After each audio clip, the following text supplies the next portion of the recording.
जयपुर के राजा की पुत्री मदन मोहन जी की सेवा करती थी। तो राजा की पुत्री का विवाह हुआ करौली राजस्थान में, जहां मदन मोहन जी अभी विराजते। तो पुत्री से राजा ने कहा, बिटिया ये बताओ तुम्हारा विवाह है, तुमको हम दहेज में क्या दें? वैसे तो हमने सब दिया, लेकिन फिर भी तुम्हारी कोई इच्छा हो तो मांगो। उसने कहा, पिताजी मुझे सबसे ज्यादा प्रेम श्री मदन मोहन जी से है। आप माता जी और पूरा परिवार गोविंद देव जी गोपीनाथ जी की सेवा किया करो। मदन मोहन जी को मैं ले जाऊं अपने साथ, अपने ससुराल में इनकी सेवा करूंगी।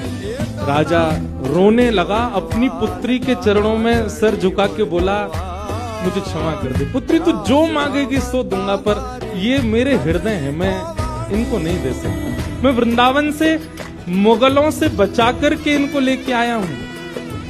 वैसे तो ठाकुर जी को बचने की कोई आवश्यकता, ठाकुर जी कृपा करके आए हैं जयपुर में राजा के ऊपर, पर इनको देख करके मेरे प्राण बचते हैं। एक ठाकुर जी मुझको दे दो। यहाँ राजा की जिद हो गई, नहीं दूंगा। पुत्री की जिद हो गई कि मुझे तो चाहिए, नहीं तो मैं विदाई नहीं होंगी।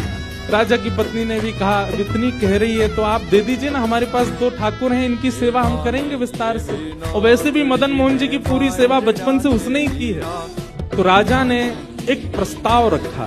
बोले, अच्छा पुत्री एक काम करते हैं। बोले, क्या? मैं तेरी आंख पे पट्टी बांधूंगा और आंख पे पट्टी बांध करके मदन मोहन जी जैसे 7 स्वरूप तेरे सामने खड़ा करूंगा, जिनमें से 6 स्वरूप जो होंगे वो मैं बनवाऊंगा और 1 स्वरूप वास्तविक मदन मोहन जी होंगे। आंख पे पट्टी बांध करके तुझे स्पर्श करके अगर तूने असली मदन मोहन जी को पहचान लिया तो मैं ये मान जाऊंगा कि तू नहीं, ठाकुर जी तेरे संग जाना चाहते हैं। ठाकुर जी की इच्छा पता चल जाएगी। तो राजकुमारी बोली, ठीक है, आप ये प्रयोजन कीजिए। राजा ने महाराज कारीगरों को बुलवाया और मदन मोहन जी के डिट्टो कॉपी 7-6 स्वरूप बनवाए।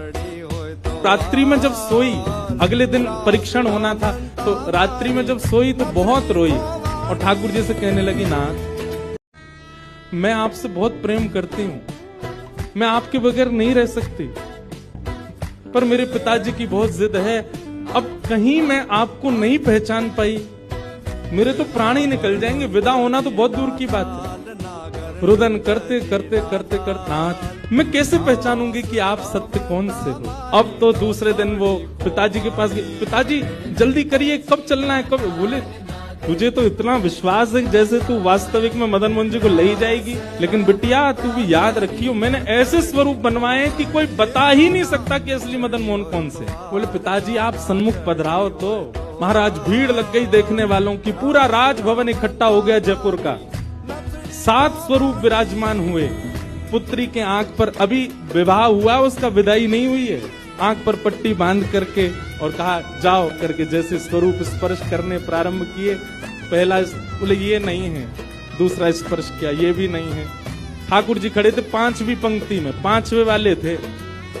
तीसरे स्पर्श किए, बोले ये भी नहीं है। चौथे किए, बोले ये भी नहीं है। जैसे ही 5वें का स्पर्श किया और मुखमंडल का स्पर्श किया, गले का स्पर्श किया, वक्ष का स्पर्श कर, जैसे ही ठाकुर जी की भुजा पकड़ी, सो ही ठाकुर जी ने अपनी एक कन्नी उंगली हिला दी और जैसे ही कन्नी उंगली हिलाई उसने तो, पिताजी यही है मदन मोहन जी। आहा, राजा के तो नेत्रों से आंसू गिर गए। अपनी बिटिया को गले से लगा लिया, कान में बोले बोले मैंने एक कन्नी उंगली हिलते हुए देख ली। मुझे ये बात पता चल गई है कि भैया तेरी जिद नहीं है इनको ले जाने की, इनकी भी जिद है तेरे संग जाने की। और महाराज गाजे बाजे रथ में आरूढ़ करके श्री मदन मोहन लाल जी करौली राजस्थान को प्रस्थान। बोलो मदन मोहन लाल की। Like and subscribe the bell icon for more videos. उस समय की बात है, नगर में कोई प्रवचन चल रहा था और श्री रामानंदाचार्य जी बैठ करके सुन रहे थे। तो प्रवचन कर्ता ने कहा, राम के भरोसे बैठ जाओ, राम जी सब आनंद करा देंगे। लेकिन यहाँ पर रामानंदाचार्य जी ने यही अर्थ लगा लिया कि राम राम करो तो राम जी पूरा जीवन पालन करा देंगे। तो रामानंदाचार्य जी व्यास जी से कहा, बोले भगवान आप व्यास मंच पर बैठे हैं, हम आपसे कुछ कह तो नहीं सकते, आपकी सारी बातें स्वीकार हैं, पर आप कह रहे हैं राम जी के भरोसे बैठ जाओ, राम जी रोटी खवा देंगे क्या? तो व्यास जी थोड़े से क्रोध में आ गए और क्रोध में आके उन्होंने कहा, हाँ अगर राम जी की बस में आ जाए तो राम जी रोटी भी खवा देंगे, तुमको कोई कुछ नहीं करना पड़ेगा, राम राम जपो बस, राम जी रोटी भी खवा देंगे। रामानंदाचार्य जी ने सारे गांव के लोगों को बुलाया, भैया देखो हमारी बात सुनो, मैं अपने गांव से कोसों दूर एकांत एक अज्ञात स्थान पर जा रहा हूं, ना रोटी लेके जाऊंगा ना दाल, कुछ नहीं लेके जाऊंगा अपने साथ, केवल राम राम जपूंगा। 24 घंटे के अंदर अगर राम जी ने मुझको रोटी खवा दी तो मैं स्वयं आप सबके सामने वचन लेता हूं कि जीवन भर राम नाम और प्रभु श्री राम का गुलाम बन के रहूंगा। लेकिन शर्त ये 24 घंटा में रोटी राम जी खिला जाएं। मैं कोई प्रयास नहीं करूंगा, मैं केवल राम राम जपूंगा। अज्ञात जगह जाऊंगा ताकि कोई परिचित पहुंच ना जाए, कहीं व्यास जी पहुंच ना जाए, कोई व्यवस्था मेरे लिए भोजन की ना कर दे, इसलिए अपरिचित अज्ञात जगह जाकर के राम राम जपूंगा। रामानंदाचार्य जी चले गए, कहीं दूर पहाड़ों के पास नदी के किनारे पहुंचे, वहां पर एक विशाल वट का वृक्ष था, उस वृक्ष के घने वृक्ष के अंदर चले गए, ऊपर बैठ गए ऊपर, और ऊपर बैठ करके राम राम राम राम राम राम राम राम राम जपने लगे। जपते जपते थोड़े ही घंटे बीते, इतने में ही कोई तीर्थ यात्री आए, और तीर्थ यात्रियों ने आकर के नदी में स्नान किया, स्नान आदि करके अपना झोला वोला रखा था, झोला खोला, वस्त्रादि पहने, दूसरे कहा भैया बहुत भूख लगी है, पिछले गांव से कुछ प्रसादी लेकर के आए हैं, उसको पालें, यहीं पे फिर आगे चलेंगे। और उन तीर्थ यात्रियों ने प्रसाद खोला, उसमें पूड़ी सब्जी गुलाब जामुन आदि सब गांव के लोगों ने जो प्रसाद दिया वो सब था। प्रसाद खोल के सामने रखा ही था, इतने में ही एक डाकू आ गया, और डाकू अपनी सेना के साथ आया, आकर के बोला इन सबको बंदी बनाओ, इनके पास जो कुछ हो सब कुछ लूट ले चलो। वो बेचारे खा भी नहीं पाए, हाथ ऊपर करके खड़े हो गए। उनके झोला वोला देखे तो उसमें कुछ कपड़े, कुछ दक्षिणा, कुछ ग्रंथ किताब मिली। डाकुओं ने बोला सब हरण कर लो। तभी एक सिपाही बोला, बोल महाराज 56 भोग भी है, आपकी आज्ञा हो तो पालें, बढ़िया गुलाब जामुन पूड़ी सब्जी सब दिख रही है। डाकू बोला हाँ हाँ बैठो, सब लोग उड़ाना शुरू करो। सब लोग जैसे ही बैठे, इतने में ही पाते ही पता नहीं क्या हुआ, वो डाकुओं का सरदार था, बोले रुको रुको रुको, एक मिनट थोड़ा जांच कर लो कि ये प्रसाद में कहीं जहर तो नहीं है। आसपास सब टटोलने लगे, व्यवस्थित तो है ना, कहीं ऐसा तो नहीं हमको मारने के लिए किसी ने षड्यंत्र किया हो। उन लोगों की जांच करी, हट पूर्वक पूछने लगे। उन लोगों ने कहा नहीं नहीं महाराज कुछ नहीं है, पास के गांव से लाए, आप लोग प्रेम से पाओ। डाकू बोला नहीं नहीं मुझे तो कुछ गड़बड़ लगती है। उसने जैसे ही ऊपर देखा पेड़ पर, वहां रामानंदाचार्य जी बैठे राम राम कर रहे थे, राम राम राम राम नीचे देख रहे थे। डाकू बोला मिल गया, षड्यंत्रकारी मिल गया, इसको नीचे उतार के लाओ। नीचे उतार करके लाए। रामानंदाचार्य जी ने हाथ जोड़े, राम राम राम राम राम चल रहा था उनका। बोले ये इसी की चाल है, ये किसी राजा का गुप्तचर है, इसने हमारे लिए विषैला भोजन यहाँ रखवा दिया ताकि हम लोग खाएं और खा करके हमारी मृत्यु हो जाए या हम बेहोश हो जाएं और ये पकड़ के हमको राजा के पास ले जाए। सब सुन के बोले हाँ यही लग रहा। बोले अब एक काम करो, इसको हाथ पैर बांधो, इसका मुंह खोल के इसी को खिलाओ, जितनी सामग्री सब इसके मुंह में डालो। 2 सिपाहियों ने पांव बांध दिए, 2 ने हाथ बांध दिए। राम राम राम राम कीर्तन चल रहा था रामानंदाचार्य जी का। डाकुओं ने मुंह पकड़ा, जबरदस्ती खोला, और जबरदस्ती खोल करके ये ले गुलाब जामुन खा।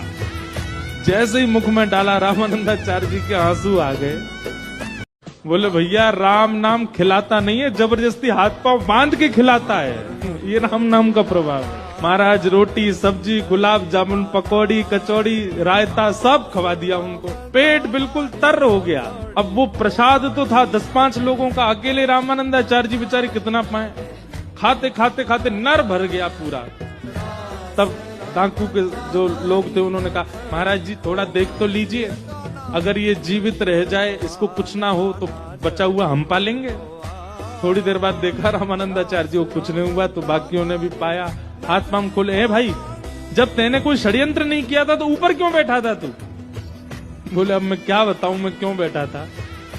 मैं राम नाम के ऊपर अधीन होके बैठा था कि अगर राम नाम में सामर्थ्य होगी तो मुझे बिना प्रयास के भोजन मिलेगा, और मुझे आप लोगों ने पवा दिया। उसी क्षण रामानंदाचार्य जी आए और आकर के उन्होंने पूरा जीवन राम नाम को अर्पित कर दिया।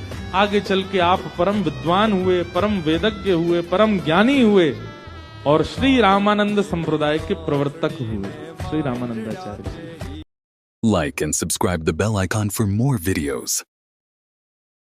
एक दिन यशोदा मैया लाला लेकर के गई और नंद भवन की दहली समझते हैं, जैसे किसी द्वार पर दहली होती है ना, उसको लांग करके अंदर जाओ, लांग के बाहर आओ। नंद भवन की इतनी बड़ी दहली, यशोदा मैया लाला को पकड़ के लेके गई। अब दहली लंगवानो सिखा रही है लाला है। अब यशोदा मैया ने एक पांव आगे किया और लांग करके पल्ली तरफ चली गई। वहां जाके लाला आजा, मेरे पास आजा।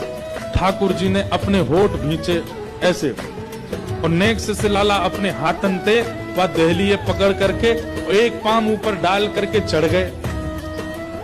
अब छोटा सा बालक कैसे दहली लांगे को, अब पांव लटका करके जैसे ठाकुर जी ऊपर चढ़े पल्ली तरफ, जैसे ही ठाकुर जी खिसक के उतरने लगे तो नीचे देखी बड़ी गहरी, बहुत नीची है। ठाकुर जी यशोदा मैया को देखने लगे। मैया बोली कहा गए हो लाला, आजा नीचे उतर जा। अब ठाकुर जी धीमे धीमे जैसे नीचे उतरने लगे सोई ठाकुर जी लटक गए, लेकिन पांव नीचे नहीं आए, तो दहली पे लटके रह गए। अब दहली पे लटके लाल जी तो जोर जोर से रोने लगे, क्योंकि ठाकुर जी को लगी अब मैं गिर जाऊंगा। आकाश मार्ग से जब ये दृश्य देवताओं ने देखा तो देवताओं के नेत्र सजल हो गए। कहा ये 2 पग से तीनों लोक नापने वाले आज इनसे दहली नहीं लांगी जा रही। और धीमे धीमे ठाकुर जी 1 साल के है गए, और जैसे 1 साल के भय ठाकुर जी के 2 दांत निकल के आ गए, आगे वाले 2 दांत निकल के आए। अब कहा करें, कैसे बता मैं सबन को कि मेरे 2 दांत आ गए। बगल में दाऊ दादा खेल रहे हैं, उनको हाथ पकड़ के जोर से काट लियो। ऐसी जोर से काटे, दाऊ दादा रोने लगे, मैया देख लाला मुंह को काट रहा है। मैया ने आके जैसे तैसे हाथ दूर किया तो देखो दाऊ दादा के हाथ में 2 दांत गड़ गए।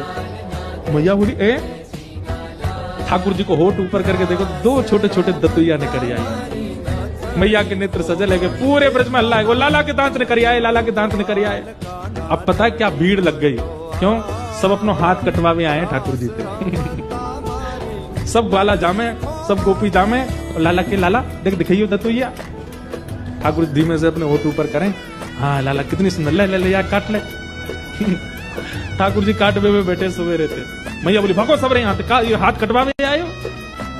और जैसे ठाकुर जी कोई के हाथ काट लें तो वहां वो जो आकृति बन जाती है ठाकुर जी के दांतों की, तब तो उसी को देख देख करके हृदय से लगाते हैं, नेत्रों से छुपाते हैं। पता नहीं क्यों इतना प्रेम सहज ही सबका हो गया ठाकुर जी से। Like and subscribe the bell icon for more videos.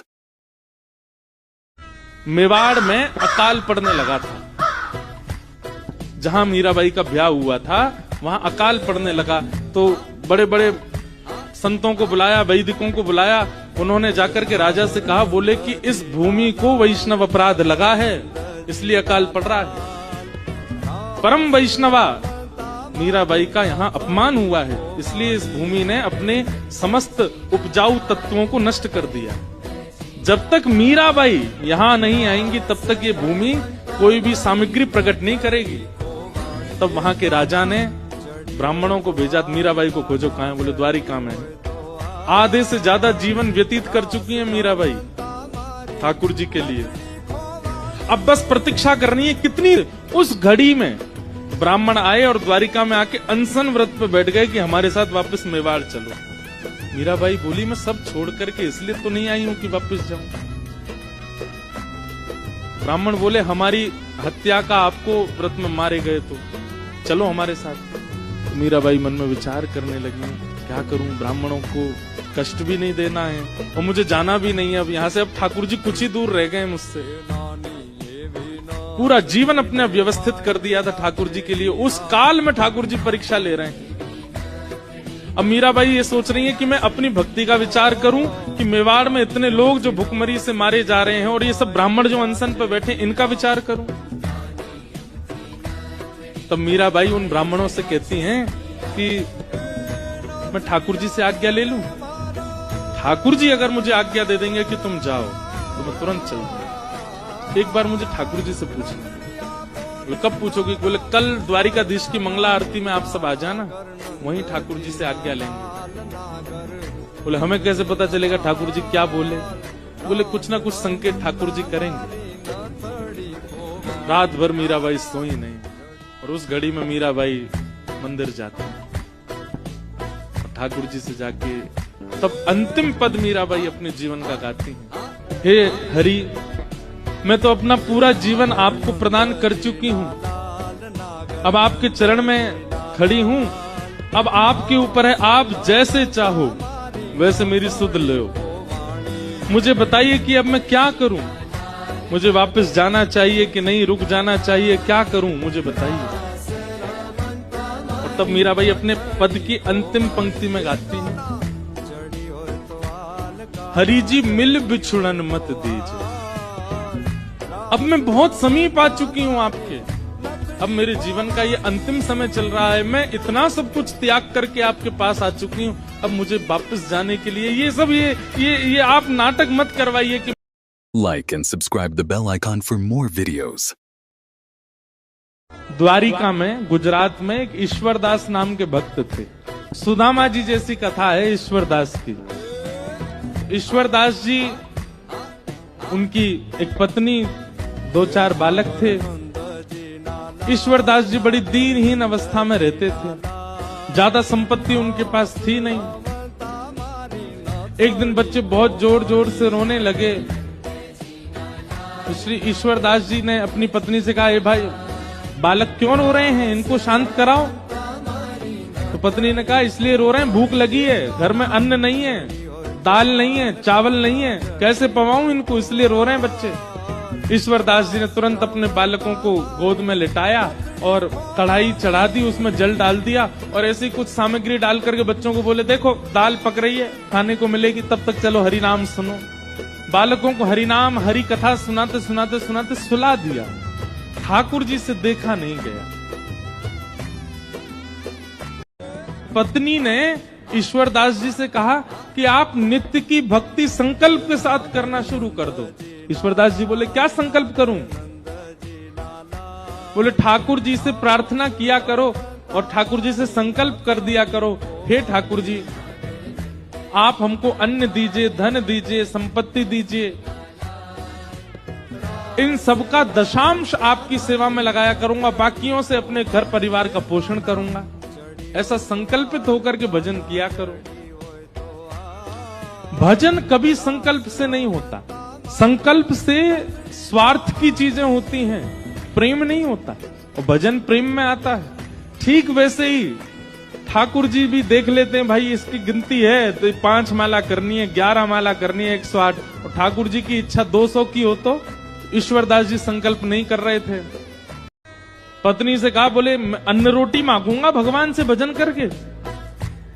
अरे भजन करके ठाकुर जी को मांगूंगा, कभी अन्न जल नहीं मांग सकता, चाहे भूखा मर जाऊं, चाहे प्राण निकल जाए, पर अन्न जल रोटी कपड़ा घर मकान ये सब ठाकुर जी से नहीं मांगूंगा। ये तो प्रारब्ध से मिलने वाली वस्तु है, इनके लिए ठाकुर जी को क्यों परेशान करूं मैं। ईश्वरदास जी ने अपने पुत्रों को गोद में सुला दिया और ऐसी खाली कढ़ाई पर रख दी। ठाकुर जी ने जब ये दृश्य देखा तो देख करके ठाकुर जी सह नहीं पाए, रोक नहीं पाए, प्रकट हो गए। वो शंख चक्र गदा पद्म धारण करके जैसे ही ठाकुर जी प्रकट हुए, ईश्वरदास जी ने प्रणाम किया। भगवान ने प्रसन्न होकर के कहा, वरदान मांगो ईश्वरदास, क्या चाहिए? ईश्वरदास जी बोले, बस एक ही वरदान दे दीजिए। क्या?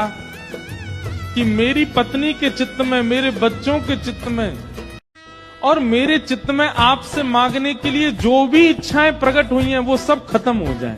हम कुछ मांगे ही ना आपसे, मेरी पत्नी भी ना मांगे, मेरे बच्चे भी ना मांगे, मैं भी ना मांगू, हम चारों पांचों शून्य हो जाएं चित्त से।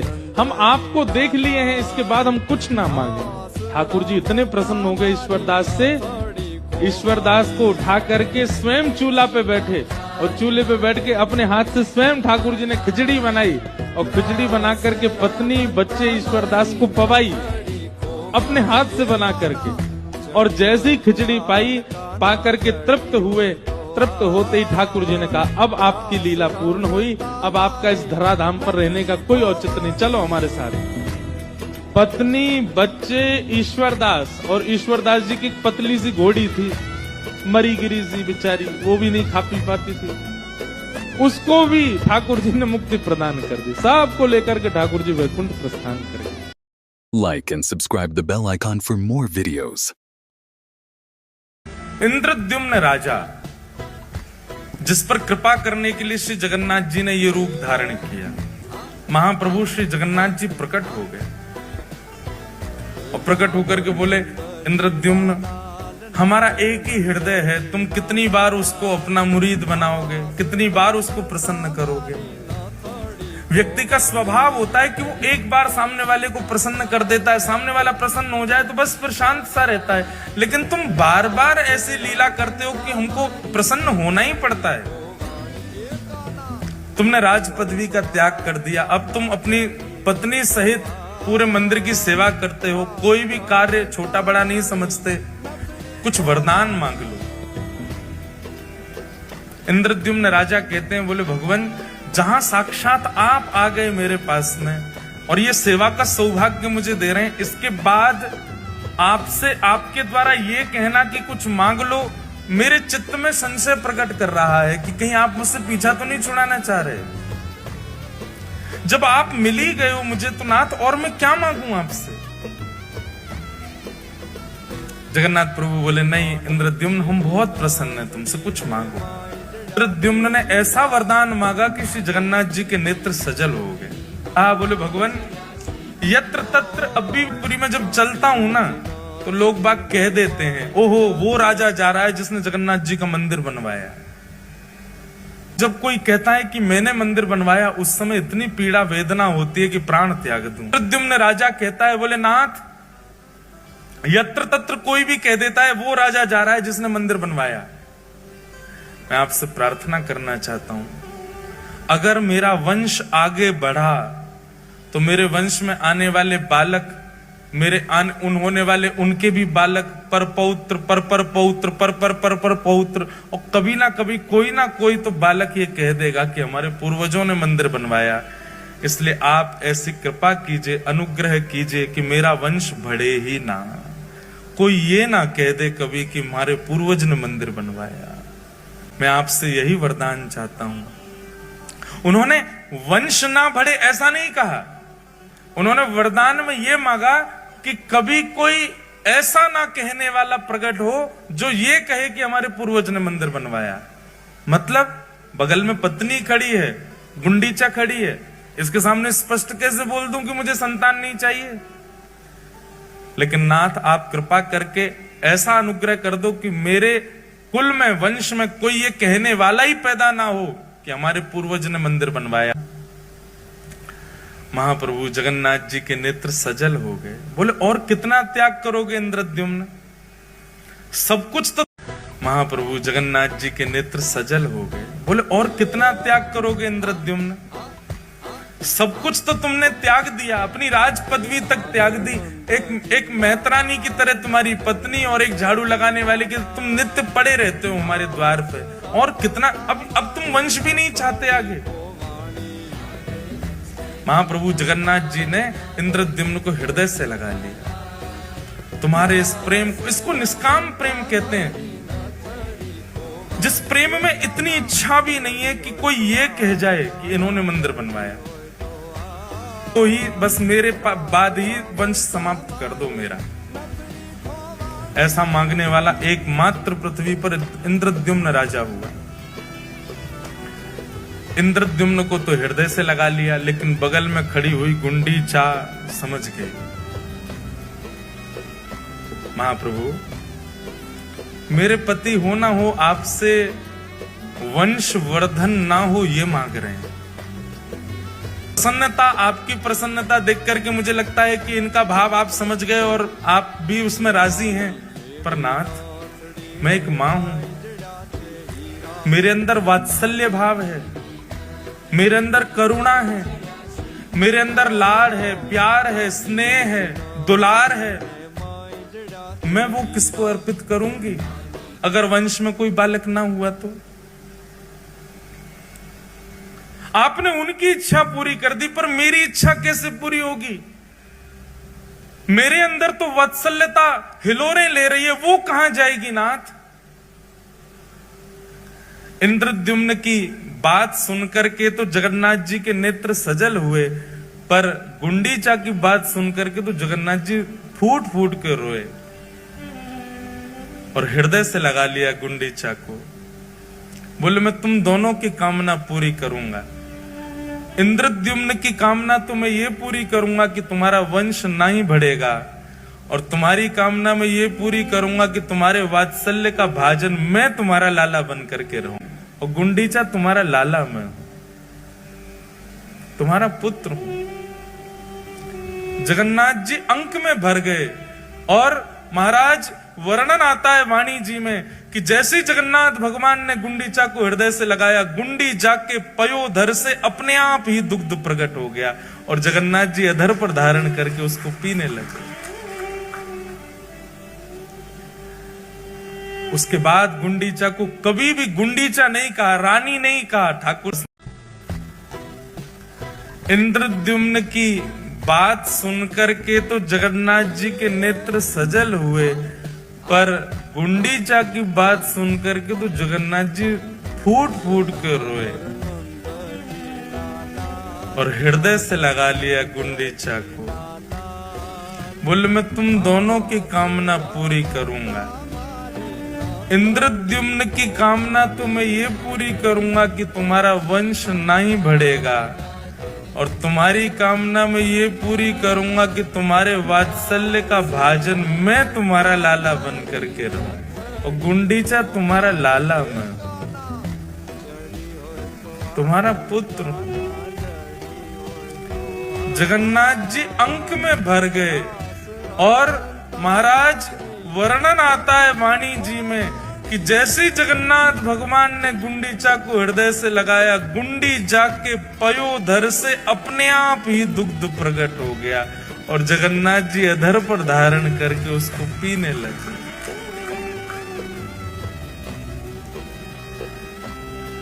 उसके बाद गुंडीचा को कभी भी गुंडीचा नहीं कहा, रानी नहीं कहा, ठाकुर मुझे एक अनुमति देना।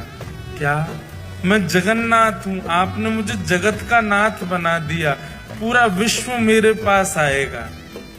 मां, मैं साल भर पूरे विश्व को दर्शन दूंगा, साल भर पूरे विश्व के ऊपर अनुग्रह करूंगा, उनके आर्तों को दूर करूंगा, उन पर अनुग्रह करूंगा, और साल में एक बार अपनी मैया से मिलने के लिए खूब चढ़ करके रथ पर आनंद के साथ भर करके नाचते गाते हुए लाखों वैष्णवन के संग में अपनी मैया के पास आऊंगा, और फिर 7 दिन आपके पास ही रहूंगा, फिर कहीं नहीं जाऊंगा। Like and subscribe the bell icon for more videos. तो चोखो मेला नाम के एक भक्त हुए पंढरपुर में। अच्छा, चोखो मेला जो है ये कोई मातृ गर्भ से इनका जन्म नहीं हुआ। तो चोखो मेला जी जो थे, इनका जन्म कैसे हुआ? इनके माता पिता वे एक ब्राह्मण थे। तो विप्र कुल के 2 दंपति दोनों नित्य एकादशी पर श्री पंडरीनाथ भगवान का दर्शन करने जाते थे। एक दिन की बात, पंडित जी के मन में आया कि हम श्री पंडरीनाथ भगवान का भोग लगाने के लिए कुछ आम ले चलें। तो आम लेकर के पंडित जी और उनकी घरवाली दोनों जब मंदिर जाने लगे, तो ठाकुर जी तो इतने प्रेमी हैं भक्तों के कि मंदिर तक आम लेकर के आए, तब तक ठाकुर जी से प्रतीक्षा नहीं हुई। भगवान एक ब्राह्मण का रूप धारण करके बाहर ही चले गए, और बाहर जाकर के वो ब्राह्मण दंपति से कहने लगे, हमको बहुत जोर की भूख लगी है, हम बहुत दिन से भूखे हैं, आपके पास बहुत सारे आम हैं, इसमें से 2-3 हमको दे दो। तो विप्र दंपति ने सोचा कोई बात नहीं, 2-3 आम इनको दे देते हैं, बाकी 2 धा के फिर पंडरीनाथ जी का भोग लगा देंगे। लीजिए लीजिए भैया, आप लोग पाओ। अब जैसे ही ब्राह्मणी ने आम दिया, पंडरीनाथ भगवान जिस रूप में आए थे उस रूप में बढ़िया प्रेम से फल पाने लगे। लेकिन वो क्या करते, थोड़ी देर तो आम चूसते, पूरा आम नहीं पाते, थोड़ा सा उसमें छोड़ देते और फिर ब्राह्मणी की गोद में ही डाल देते। और महाराज आधे आधे आम चौंके और चौंक करके उनकी गोद में डालते जाएं। बेचारे ब्राह्मण देवता दंपति एक दूसरे को देखने लगे, बोले कि ये क्या कर रहे हैं। बोले कोई बात नहीं। 2-4 आम पा करके और उच्छिष्ट छोड़ करके उनकी गोद में ब्राह्मण तो चले गए। अभी दोनों दंपति सोचने लगे कोई बात नहीं, 2-3 आम बचे, इनको धो के पंडरीनाथ भगवान का भोग लगा देंगे, और ये जो आम ये हमारी गोद में छोड़ गए, इनको बांध लो, कोई जानवर या कोई जीव मिलेगा उसको दे देंगे। अभी इनमें आम बचे हैं, कोई जीव खा लेगा। जैसे ही दोनों आगे बढ़े तो ब्राह्मण तो थोड़े आगे चले गए, पत्नी धीरे धीरे पीछे आ रही थी। तभी उसको अचानक इतना भार लगने लगा, वो जो उसने झोली सी बनाई थी, जैसे उसने देखा फिर झोली इतनी भारी हो गई, खोल करके देखा तो वहीं एक नन्हा सा बालक था। उसी का नाम पड़ा चोखो मेला। उनका नाम चोखो मेला इसलिए पड़ा क्योंकि भगवान ने आम चोख करके और गोद में मेल दिया, इसीलिए नाम उनका चोखो मेला। अब इनके कोई माता पिता नहीं है, ये ठाकुर जी ने इनको भेजा है। अब चोखो मेला को देख करके, उस बालक को देख करके ब्राह्मणी ने मन में विचार किया, अगर मैं इस बालक को लेकर के गई तो सब लोग पूछेंगे ये कैसे जन्मा, मैं सबको क्या उत्तर दूंगी? मेरी बात कोई नहीं मानेगा कि झोली में अपने आप आ गया। और इस भय से कि संसार के लोग क्या कहेंगे, उन्होंने उस बालक को एक सुरक्षित सा वृक्ष था उसके नीचे छोड़ दिया, उसको स्वीकार नहीं किया। तभी कुछ चर्मकार वहां से निकल रहे थे, उनमें से एक की दृष्टि पड़ी और उस रोते हुए बालक को देख करके उन्होंने उसको स्वीकार किया, और भगवत प्रसाद मान करके एक चर्मकार परिवार ने चोखो मेला जी का पालन पोषण किया। धीरे धीरे वो बड़े हुए। अब क्योंकि उनके माता पिता चर्मकार परिवार के हैं, इसलिए कई जगह उनको मंदिर में जाने से रोक दिया जाता। पर ठाकुर जी तो किसी की जात पात नहीं देखते ना, ठाकुर जी तो सबसे प्रेम करते हैं। चोखो मेला जी अपने पिता के साथ में खेती बाड़ी करते थे। एक दिन खेती करते करते उनके मन में आया, इतने सुंदर सुंदर फल, इतने सुंदर सुंदर सब्जियां हुई हैं, मैं क्यों ना इन फलों को पंडरीनाथ भगवान का भोग लगाने ले जाऊं। तो उन्होंने क्या किया, एक केले के वृक्ष से खूब सारे केले ले लिए और एक झोला में बांध करके चल दिए। पंढरपुर से 12 किलोमीटर दूर उनका गांव था। जैसे ही पहुंचे पंढरपुर, इतने आनंद में भर गए कि उन्होंने विचार ही नहीं किया। बहुत लोगों ने रोकने का प्रयास किया कि इनको मंदिर में ना घुसने दिया जाए, ये अधिकारी नहीं है, लेकिन वो तो इतने भाव में आ गए कि वो घुसते ही चले गए। और जैसे भीतर पहुंचे महाराज, लोगों ने घेर करके चोखो मेला जी को पीट दिया, बहुत मारा, उनके वस्त्र फाड़ दिए, सिर में चोट लगी, हाथ में चोट लगी, पैरों में चोट लगी, सब जगह इतना जख्म दे दिया।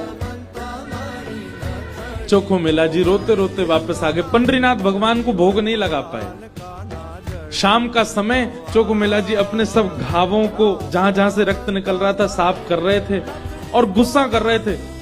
बोले अब नहीं आऊंगा आपके पास, बैठ गए हो, ईंट के ऊपर खड़े हो गए हो, इतने सारे अपने आगे जो है धर्म शास्त्र के मर्मज्ञ लगा दिए हैं, वे सब जात पात देख करके दर्शन कराते हैं।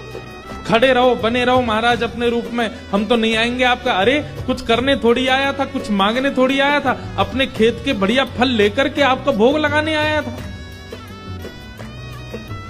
इतने में ही श्याम सुंदर पीतांबरी पहने चलते हुए चोखो मेला के पास प्रत्यक्ष प्रकट होके आ गए और चोखो मेला के पास आकर के गले में गलवैया डाल करके बैठ गए। ए चोखा, नाम ही भगवान उसको चोखा बोलते, ए चोखा तो इतना उदास क्यों हो रहा है? बोले उदास, इतना पिटवाया हमको, हाथ पांव सब तोड़ ताड़ दिए हमारे, और अब मेरे घर आ गए हो, मेरे गले में गलवैया डाल करके बैठे हो। ये सब लीला क्यों करते हो आप? वहां क्यों नहीं रोका आपने सब पुजारियों को, पंडाओं को, ये सब ब्राह्मणों को? ठाकुर जी बोले देख चोखा, वे सब मुझे पूजते तो हैं, मेरी सेवा तो करते हैं, पर मुझको पाषाण मानते हैं, मुझको मूर्ति ही मानते हैं, और जो मुझे पाषाण मानता है ना, उनके लिए मैं पाषाण ही रहता हूं। उनके लिए ना मैं बोलता हूं, ना मैं हंसता हूं, मैं बस एक टक खड़ा रहता हूं, ना मैं खाता हूं, ना मैं पीता, कुछ नहीं। तू तो मुझे पाषाण नहीं मानता ना, तू तो मुझे साक्षात ठाकुर जी मानता है, इसीलिए तो अपने अपने अपने बगीचे के फल लेकर के मेरे पास आया। वहां बहुसंख्यक पाषाण मानने वाले लोग हैं, इसलिए मैं उनके सामने बोला नहीं। एकांत में जब तू आ गया तो मैं तेरे पास आ गया। चल चोखा, अब तू मुझे अपने आंगन के फल खिला दे। चल चोखा, अब तू मुझे अपने आंगन के फल खिला दे। अपने हाथों से सुंदर छिलका उतार करके श्री पंडरीनाथ भगवान को अपने हाथ से खिला रहा है चोखो मेला। भगवान ने 2-3 केला पाए और 2-3 केला पाने के बाद में भगवान बोले, ए चोखा सुन, अब मत खिला, अब बाकी के जितने बच्चे हैं ये सब मेरी पीताम्बरी में बांध दे। चोखा बोला, वहां जाकर के पाओगे, सारे मेरे सामने ही पा लीजिए ना, आप बांध करके क्यों ले जा रहे हो, यहीं प्रेम से पालो। पंडरीनाथ भगवान बोले, अरे मैंने अपना तो पा लिया, ये बाकी के तो मैं पंढरपुर में रुक्मणी जी बैठी हैं, वो भी भूखी हैं, उनके लिए ले जा रहा हूं, उनको जाके मैं पवा दूंगा। आज चोखा तेरे ऊपर इतना प्रहार किया ना सबने, तेरे ऊपर इतना अत्याचार किया सबने, इसलिए मैंने और रुक्मणी जी ने आज भोजन ही नहीं किया, हम दोनों भूखे हैं। अब मैंने तो पा लिया, अभी रुक्मणी जी के लिए ले जाऊंगा। भगवान अपनी पीताम्बरी में केले बांध करके पंढरपुर आ गए और पंढरपुर में आकर के रुक्मणी जी को पवाया। प्रातः काल ब्रह्म मुहूर्त में जैसे ही कपाट खुले श्री पंडरीनाथ भगवान के, चारों ओर केले के छिलके पड़े हैं और केले के छिलके देख करके सब पंडा पुजारी बोले हम तो कपाट बंद करके गए, ये केला के छिलका यहाँ कैसे पड़े हैं, ये कौन लेके आया। तभी एक उनमें से बोले कल वो आया था ना एक चर्मकार का बालक, वही अपने संग बांध के लेके आया था इतने सारे केले, उसको सुबह तो हमने मार पीट के भगा दिया, निश्चित ही वो कहीं से रात में आ गया है और रात में आकर के सब यहाँ खा करके गया है ठाकुर जी के आगे। उसका उद्देश्य तो गर्भगृह को बेकार करना ही था, इसलिए ये सब हुआ है, ये उसी ने किया है। और सब पंडा पुजारी नाराज हो गए, अपने हाथ में डंडा ले करके कमर कस के सब पहुंच गए चोखो मेला के घर और वहां पहुंच करके घर से निकाल करके फिर पीटा उनको, फिर मारा। चोखो मेला घर में सो रहे थे और घर में जाकर के वहां से घसीट करके उनको मारा सबने। बोले, अरे दुष्ट पापी, तुझको मंदिर में नहीं जाने दिया तो रात्रि तू गर्भगृह में घुस गया। चोखो मेला पिटते रहे, नेत्रों से आंसू बहाते रहे, जय हो पंडरीनाथ, कैसी लीला करते हो, सुबह पिटवाते हो, रात में आकर के खा जाते हो मेरे हाथ से। लेकिन अब की बार श्री पंडरीनाथ नाराज हो गए। पंडा पुजारी सब अपना काम करके चोखो मेला के साथ थोड़ी हाथापाई करके सब जैसे ही वापस आए, पंढरपुर में श्री पंडरीनाथ भगवान के मंदिर के मुख्य द्वार सारे अपने आप बंद हो गए और भीतर से ठाकुर जी ने ताला लगा लिया, लॉक कर लिया, बंद हो गए ठाकुर जी मंदिर। पंडा पुजारी सब अपना काम करके चोखो मेला के साथ थोड़ी हाथापाई करके सब जैसे ही वापस आए, पंढरपुर में श्री पंडरीनाथ भगवान के मंदिर के मुख्य द्वार सारे अपने आप बंद हो गए और भीतर से ठाकुर जी ने ताला लगा लिया, लॉक कर लिया, बंद हो गए ठाकुर जी मंदिर के अंदर। सबने अथक प्रयास कर लिया लेकिन एक भी द्वार नहीं खुल पाया। पूरा दिन व्यतीत हो गया, बड़े बड़े कारीगर आ गए लेकिन दरवाजा तोड़ भी नहीं पाए, खोल भी नहीं पाए। तब अंत में सबको लगा हमने कोई अपराध किया है। चारों ओर पंडा पुजारी और बड़े बड़े वेदज्ञ, बड़े बड़े मनीषी सब बैठ गए, हाथ जोड़ करके पंडरीनाथ भगवान की स्तुति गाने लगे। बोले, नाथ हमसे कोई अपराध हुआ तो आप हमें बताएं, दंड दे दें, लेकिन इस प्रकार नाराज होके मत बैठो। तभी मंदिर के भीतर से भगवान ने रुग्ण स्वर में, रोते हुए स्वर में भगवान की आवाज आई। बोले, अरे तुम बनते हो बहुत बड़े विद्वान, बहुत बड़े मनीषी, बहुत बड़े ज्ञानी, बहुत बड़े जात पात के नियोजन करता, मेरे भक्त का अपमान करते हो, मेरे भक्त को मारते हो, मेरे भक्त के साथ दुराचार करते हो। नहीं देना मुझे किसी को दर्शन, और अब जब तक पृथ्वी है तब तक यह मंदिर बंद ही रहेगा, मैं भीतर ही रहूंगा। जो मेरे परम वैष्णव भक्त होंगे उनके लिए द्वार खुलेंगे, वो अंदर आएंगे, बाकी सब बाहर खड़े रहो। वैष्णवों ने प्रणाम करके कहा, नाथ ऐसे नाराज मत होइए, आप बताइए हमसे क्या अपराध हो गया है, उसका प्रायश्चित कैसे होगा, कृपा करके बताओ।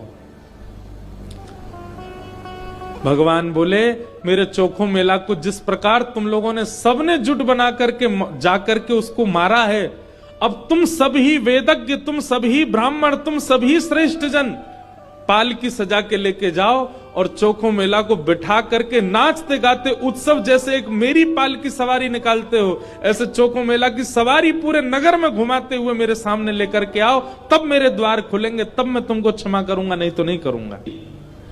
भगवान की आज्ञा मान करके गए और चोखो मेला जी को जाके प्रणाम किया। एक दिव्य सिंहासन से युक्त पालकी में चोखो मेला जी को विराजमान करके नाचते गाते हुए आनंद करते हुए उत्सव जैसे ठाकुर जी का उत्सव मनता उससे भी अधिक उत्सव मनाते हुए चोखो मेला को लेकर के आए। और जैसे ही पंडरीनाथ भगवान के सामने पालकी पहुंची, अपने आप मंदिर के सारे द्वार खुल गए और मानो आज लग रहा था कि भक्त भगवान का नहीं, भगवान भक्त का दर्शन कर रहे हैं, भगवान चोखो मेला का दर्शन कर। Like and subscribe the bell icon for more videos. Jagannath भगवान के एक भक्त थे, उनका नाम था अंगद जी। क्या नाम था? बहुत ध्यान से सुनिए। श्री अंगद जी जो थे, ये एक राजा के सेनापति थे और राजा जो था ना, वो इनका भतीजा ही था। एक चरित्र सुनाऊं एक भक्त का, अंगद जी का, बहुत ध्यान से सुनिए। अंगद जी अपनी पत्नी से बहुत प्रेम करते थे और उनकी पत्नी सत्संग से बहुत प्रेम करती थी। ठाकुर जी की कथा, कीर्तन, वैष्णव वार्ता, इनमें उसकी बड़ी रुचि।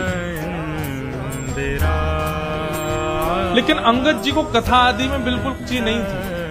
अपनी पत्नी से कहते थे, सुनो तुम खूब कथा सुनो, खूब मंदिर जाओ, जो तुमको करना है करो, पर मुझसे कभी नहीं कहना कि तुम करो, मेरे को कभी नहीं छेड़ो।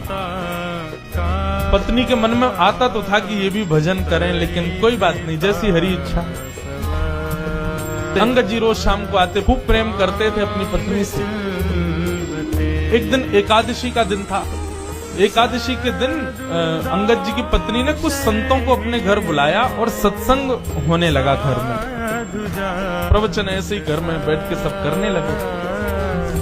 शाम को अंगद जी जब लौट करके आए, उन्होंने देखा घर में तो आज अलग ही रौनक है, इतनी सारी भीड़ आ रखी है, सब लोग नाच रहे हैं, गा रहे हैं, कीर्तन कर रहे हैं, कथा सुन रहे हैं। अंगद जी को बड़ा गुस्सा आया, मेरी आज्ञा के बिना मेरे ही घर में प्रवचन हो रहा है, मेरे ही घर में सत्संग चल रहा है, अरे कभी रोका तुमको कहीं जाने से? खूब जाओ बाहर जाके कितना भी कथा सुनो, घर में क्यों करवा रही हो? अंगद जी ने जाकर के व्यासपीठ पर वैसे व्यास जी का अपमान कर दिया। बोले कि आपसे हाथ जोड़ के विनती है, तुरंत चले जाइए, ये मेरा घर है, मेरी अनुमति के बिना आप यहाँ कैसे आए? और सब लोगों से भी कहा, आप सबसे भी हाथ जोड़ के प्रार्थना, यहाँ से चले जाइए, ये कोई आश्रम नहीं है, घर है मेरा, चलिए निकलिए यहाँ से बाहर। पत्नी बोली, अरे सत्संग चल रहा है, अभी तो ऐसा मत करो। अंगद जी ने किसी की नहीं मानी, सबको भगा दिया। पत्नी को बहुत बुरा लगा। उसने मन में विचार किया, जो हरि का नहीं है उसको मैं अपना पति कैसे मान सकती? अंगद जी की पत्नी ने आज अपने पति का हृदय से त्याग कर दिया और घूंघट कर लिया और कहा कि अब आज के बाद मृत्यु पर्यंत मैं आपको अपना मुख नहीं दिखाऊंगी, ना आपका मुख देखूंगी। आपकी पत्नी हूं, आपके संगी रहूंगी, आपकी सेवा करूंगी, पातिव्रत धर्म का पालन करूंगी, लेकिन हृदय में आपके लिए कोई स्थान नहीं आज के बाद। अंगद जी की पत्नी अब तो घूंघट करके रहती है। अंगद जी ने मुंह ही नहीं दिखाती अपना अंगद जी को। 1 महीना 2 महीना 6 महीने बीत गए महाराज। अंगद जी बड़े उदास, बहुत प्रेम करते थे अपनी पत्नी से। अब तो कार्य में भी मन नहीं लगता। एक दिन ऐसी घोड़े पर बैठ करके कहीं जा रहे थे तो चलते चलते उन्होंने देखा कहीं कथा चल रही है। मन में आया, इसी कथा ने ही मेरा घर बर्बाद करवा दिया, इसी की वजह से सब खराब हुआ।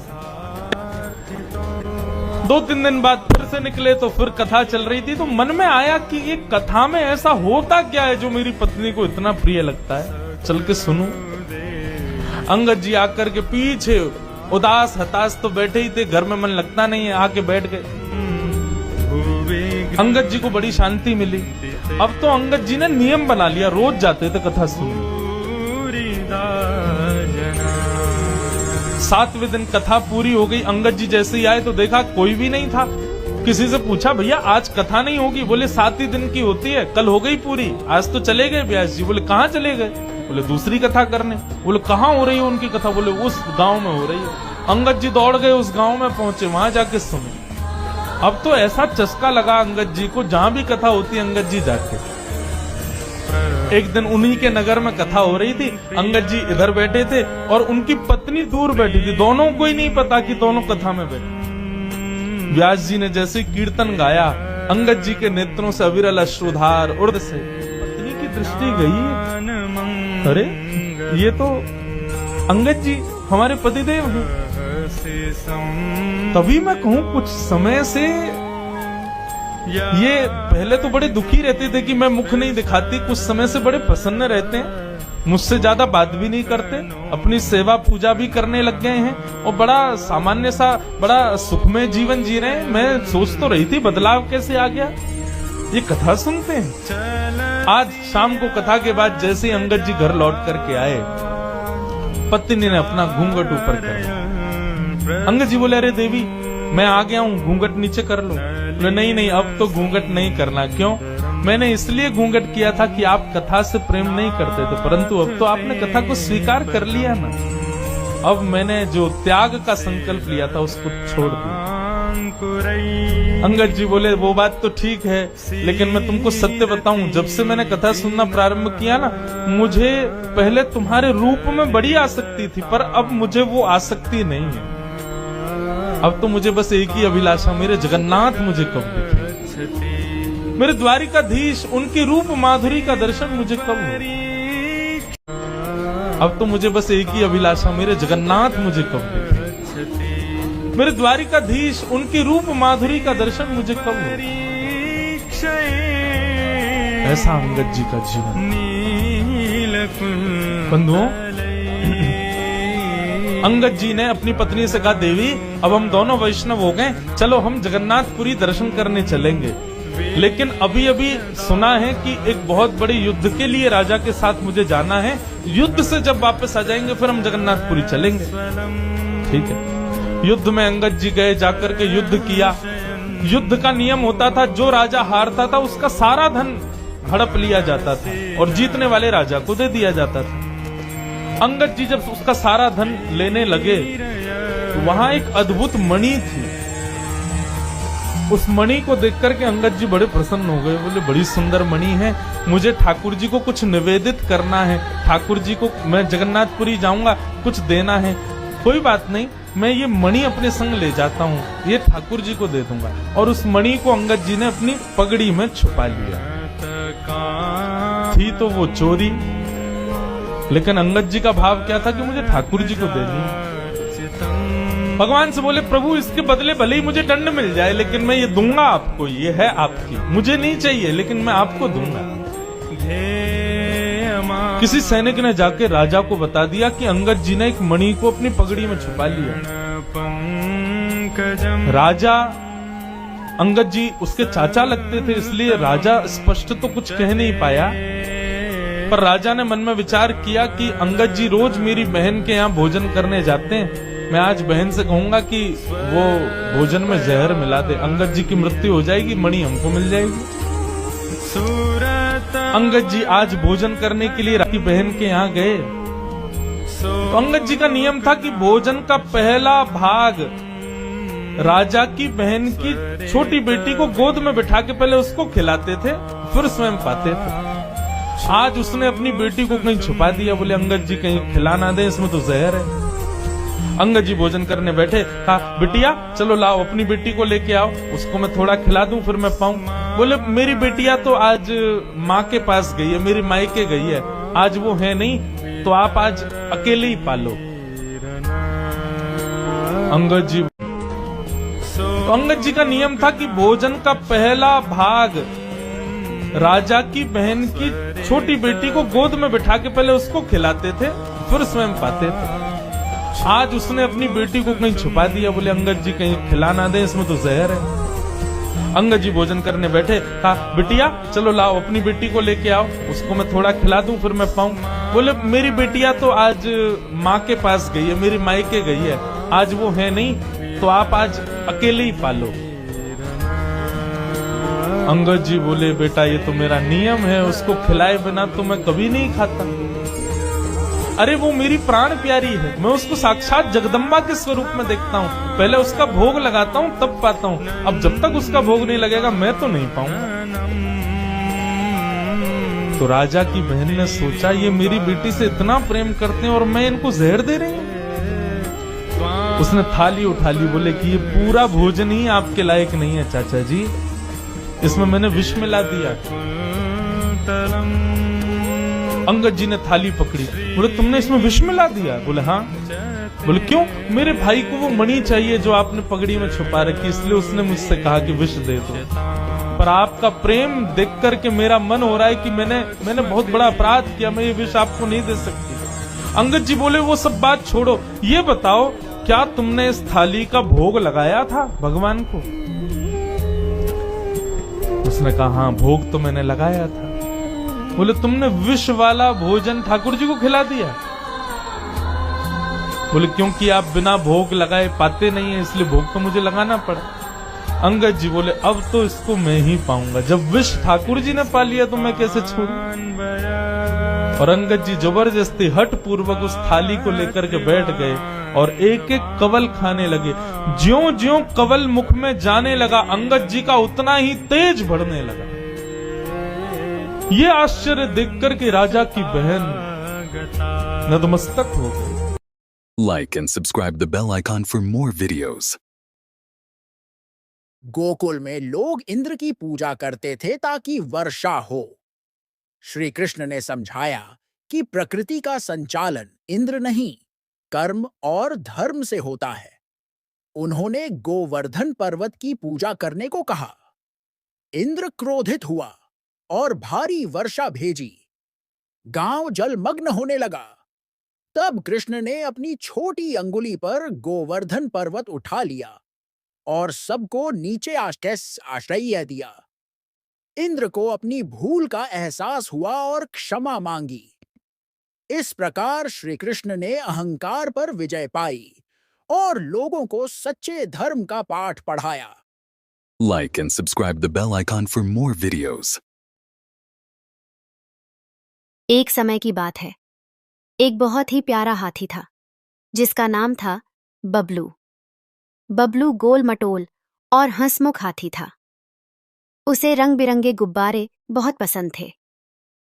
बबलू रोज जंगल में घूमता और बच्चों को हंसाता।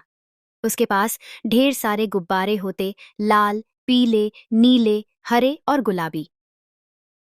जंगल के सभी जानवर बबलू को गुब्बारे वाला हाथी कहकर बुलाते थे।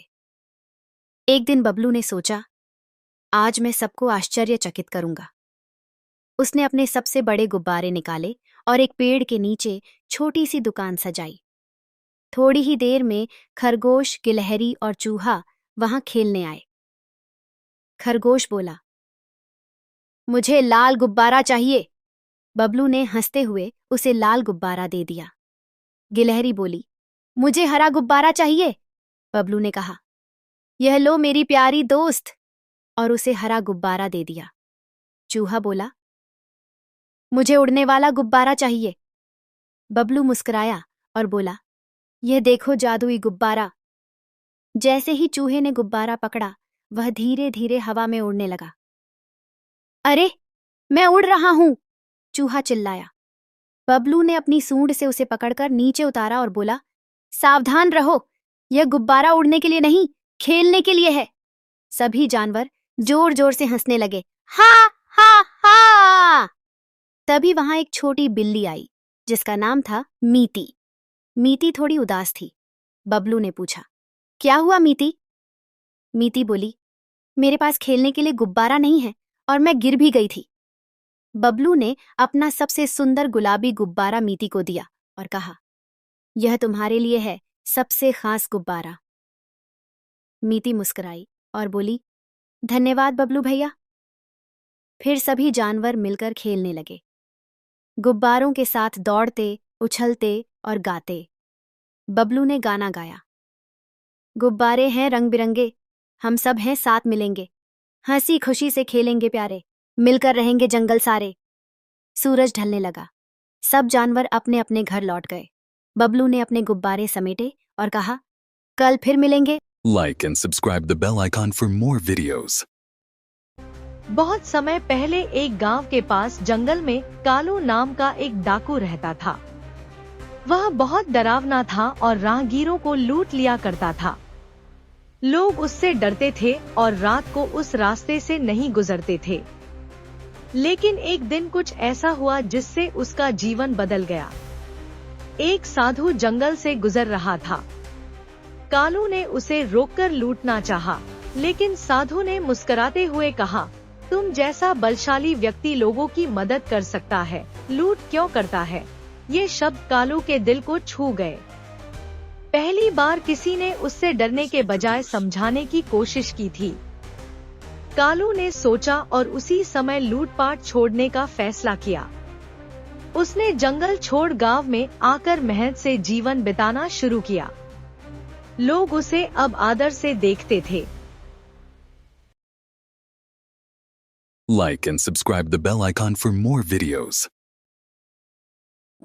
चित्रपुर में मशहूर चित्रकार श्रीरंग एक प्रदर्शनी से पहले रहस्यमय ढंग से गायब हो जाते हैं।